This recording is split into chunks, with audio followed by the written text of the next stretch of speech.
Hello guys, welcome to my our channel. मेरो च्यानलमा हजुरलाई स्वागत छ। आज चाहिँ मेरो घर वरिपरि म सरसफाइ गर्नेछु र अन्य कामहरू पनि छ। अनि साथीहरू, सरसफाइ गर्नुपर्ने ठाउँ चाहिँ यहाँ चाहिँ मैले यति सबै चाहिँ यो अस्ति नै सरसफाइ गरिसकेको। यता चाहिँ यो चाहिँ पुरा यहाँ दुबो उम्रेको थियो कि घर अगाडि चाहिँ 4-5 दिन लगाएर त्यो उखेले मैले चाहिँ दुबो। अनि त्यसपछि हाम्रो सफा गर्नुपर्ने एरिया भनेको यता हाम्रो घरको पछाडि पुरै यो भुरहरू उम्रेको छ। बर्खामा चाहिँ सर्पहरू आउँछ, त्यही भएर यता सबै सफा गर्नुपर्छ के। जति सफा गऱ्यो नि फेरि सफा गरेको 1 हप्तापछि 2 हप्तापछि फेरि उस्तै भइहाल्छ कि। त्यही भएर यो बर्खा लागेपछि मलाई चाहिँ साह्रै झ्याउ लाग्छ कि। दिनकै सफा गरे नि हुँदैन के, यति धेरै सफा गर्नुपर्छ। म एक्लैले सफा गर्दा गर्दा मलाई यस्तो गाह्रो हुन्छ। अब कुरै छोडिदिउँ है। यहाँ चाहिँ पुरा सधैँ यस्तरी उम्रिन्छ के। यो सबै उखेलेर फ्याँक्नुपर्छ। यो फ्याँकेन भने चाहिँ फेरि सर्पको डर हुन्छ। यहाँमा चाहिँ सर्प आउँछ उसरी, सायद यहाँ माथि जङ्गल भएर पनि हुनसक्छ होइन। अनि यहाँ चाहिँ मैले लगाएको छु भिन्डी कति राम्रो भइरहेछ, हुर्किँदैछ। अहिले चाहिँ सानो छ। अनि यहाँ चाहिँ काँक्राको बेनमा राखेको छु, काँक्रा पनि लगाउने छु टाइम भयो भने चाहिँ आज है। अनि सबभन्दा गाह्रो चाहिँ मलाई छोरीले गर्दा भएको छ कि। छोरीले केही पनि गर्न नदिने, यसरी समाति राख्नुपर्छ उसलाई चाहिँ।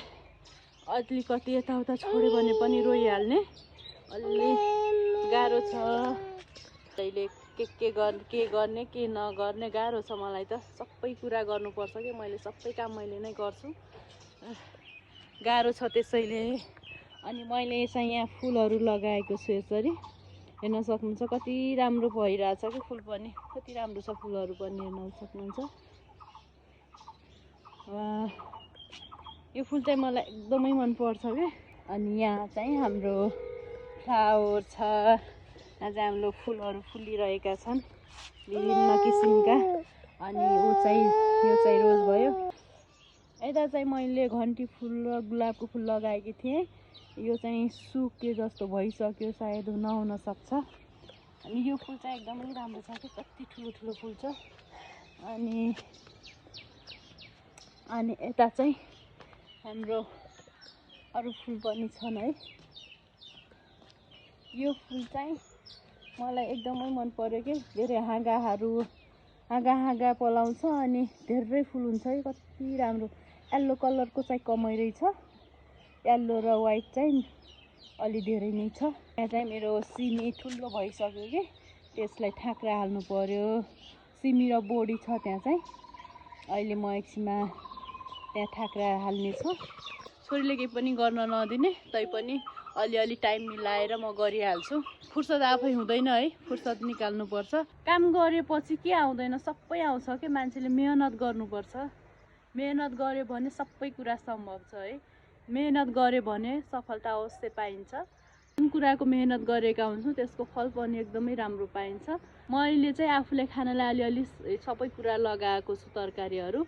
अनि धेरै नभए पनि थोरै किनेर खानुभन्दा चाहिँ घरको अर्ग्यानिक खानेकुरा खायो भने चाहिँ स्वास्थ्यको लागि पनि राम्रो हुने भयो नि है। अनि साथीहरू, यता पनि पुरै यो मेरो भान्साको पछाडि पनि पुरै सफा गर्न भइसकेको छ।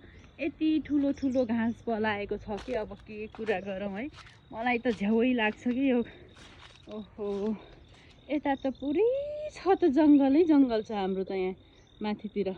यता चाहिँ पुरै, अब यता चाहिँ माथि बुढाकोट पाटलकोट जाने रोड भयो यहाँ चाहिँ हाम्रो घर पछाडि। अनि यहाँ चाहिँ हामीले लगाएका छौँ, यता चाहिँ अनारको बोट छ। यता चाहिँ यहाँ चाहिँ अनारको बोट, अनि यता पाइनएप्पलहरू लगाएका छौँ। यो लगाएको 2-3 वर्ष भइसक्यो। हामीले 3-4 चोटि यो फल खाइ पनि सकेका छौँ। एकदमै टेस्टी हुन्छ के साथीहरू हाम्रो यहाँ यो फल चाहिँ। अनि यहाँ चाहिँ भान्साको यता पुरै फोहोर छ अनि यता पनि पुरै हाम्रो यहाँ यता पनि अस्ति नै यतातिर चाहिँ मैले अस्ति भर्खरै सफा गरेको हो।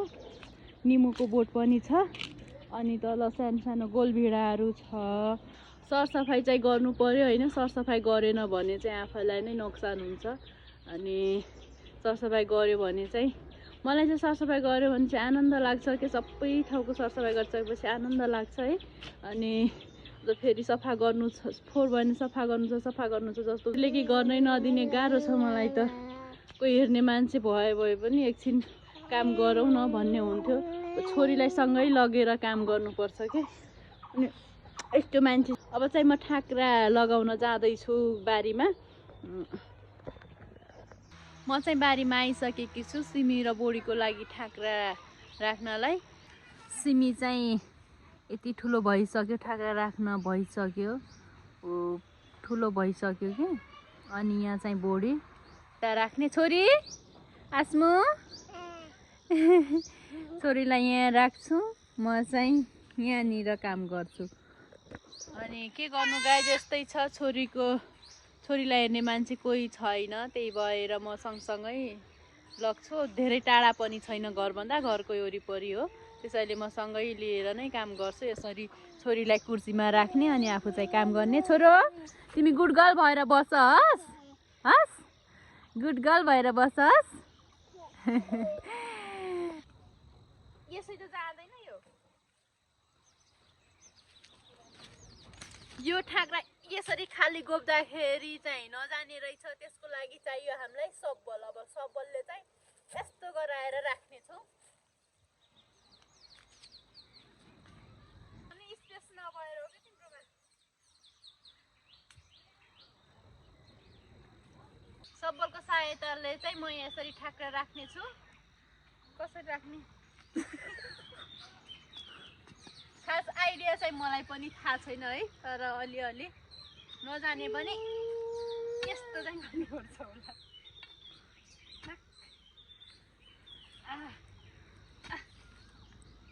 यो चाहिँ पुन्टी हो, यहाँ बसेर कुर्सीमा बसेर हेर्न लाग्छ।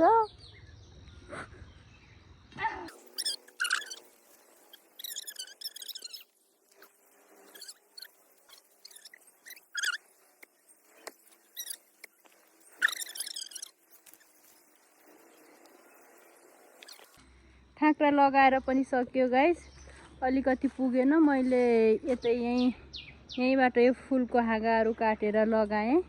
त्यति राम्रोसँग नआए पनि अलिअलि गुजेरा भइहाल्यो होइन। अनि मैले यहाँ लगाएकी छु फर्सी पनि राम्रो भइरहेको छ, चार्नु भइसकेको रहेछ। आज चाहिँ मैले चारिनँ, नत्र चाहिँ डेली चार्थेँ। अनि यहाँ पनि एउटा बोट उम्रेको छ।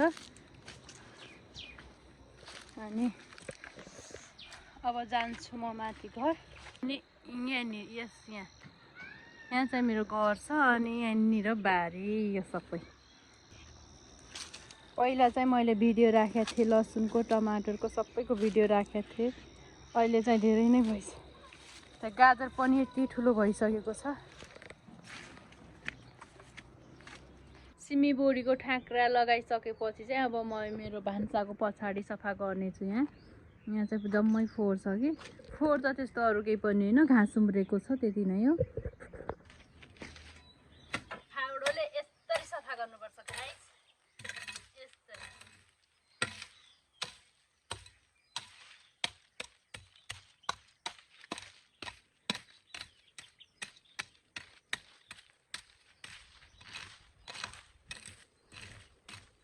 मलाई चाहिँ एकचोटि टाइम हुँदैन, काम गऱ्यो भने चाहिँ यति धेरै काम हुन्छ।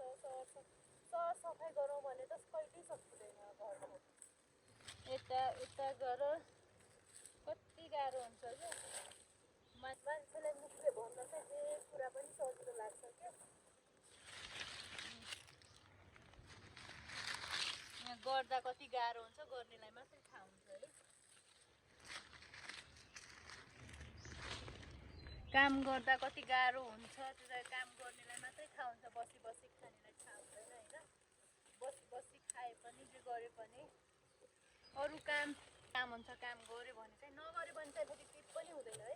गऱ्यो भने जे पनि काम हुन्छ गऱ्यो भने जे पनि छ काम गऱ्यो भने चाहिँ जति पनि छ के काम गरेन भने केही छैन नगर्ने मान्छेको लागि चाहिँ घरमा काम केही हुँदैन काम गर्ने मान्छेको लागि कहिल्यै सकिँदैन के घरको काम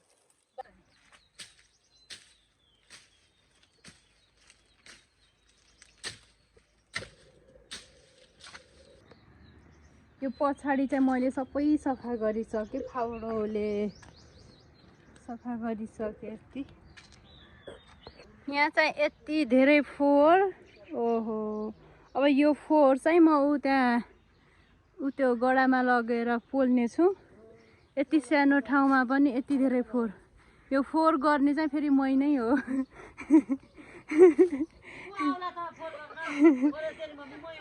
तल चाहिँ आन्टीहरू मेहन्दी लाउँदै हुनुहुन्छ बेबीलाई पनि समात्नु भएको छ त्यही मलाई चाहिँ अहिले काम गर्न सजिलो भएको छ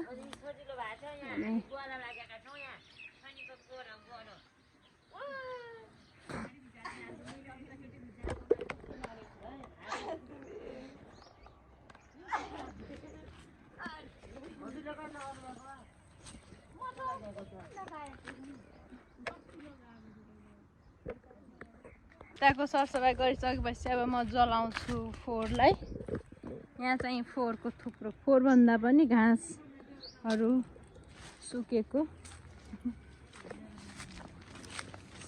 घाँस यसलाई चाहिँ जलाउँछु अब म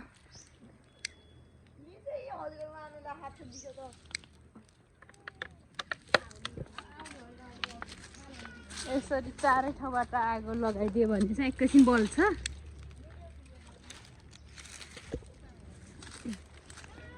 अहिले हावा पनि लागेको छैन त्यही भएर मैले अहिले नै जलाइदिएँ साँझतिर चाहिँ फेरि हावा चल्छ कि हावा चल्यो भने चाहिँ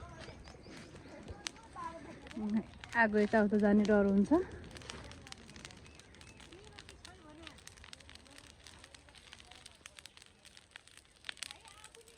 मस्त आगो बल्दैछ आगो ताप्ने भयो उतादेखि यतासम्म सबै यो ठुलो ठुलो घाँसहरू मात्रै काटेँ सानो चाहिँ अब त्यो सानो सकिँदैन यति धेरै छ कहाँ सकिन्छ त होइन सानो सानोले के बिगार्दैन पनि पछि घाँस गोरुलाई घाँस काट्ने मान्छेले काटिहाल्छन् सानो घाँस चाहिँ त्यही भएर मैले ठुलो ठुलो जङ्गल जस्तो मात्रै काटेकी छु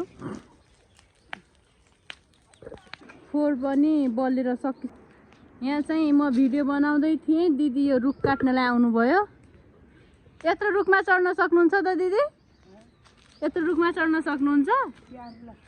सक्नुहुन्छ कि नै बाख्राको लागि घाँस काट्ने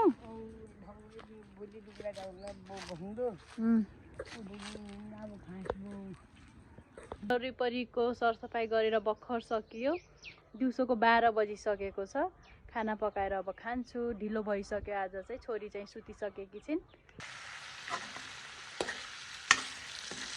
भात बसाएर म चाहिँ यहाँ खसीको मासु पकाउँदैछु खाना चाहिँ मलाई मिठै चाहिन्छ मैले खाना पकाएर पनि सकिसकेँ अब चाहिँ आन्टी र म खाना खानेछौँ आज चाहिँ आन्टी र म मात्रै छौँ खाना चाहिँ हाम्रो यहाँ छ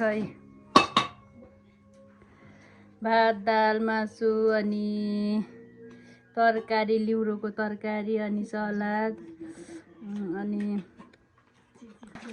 खाना चाहिँ हाम्रो रेडी छ यहाँ आन्टी र म खान्छु खाना चाहिँ यो सबै खाना अनि भन्छन् नि गाइज काम गर्दा चाहिँ गधाको जसरी गर्नुपर्छ अनि खाना खाँदा चाहिँ राजा महाराजाको जसरी खानुपर्छ भन्छन् नि त्यही हो खाना चाहिँ एकदम राम्रो खानुपर्छ अब चाहिँ हामीले सुरु गऱ्यौँ ल खाना खायौँ ल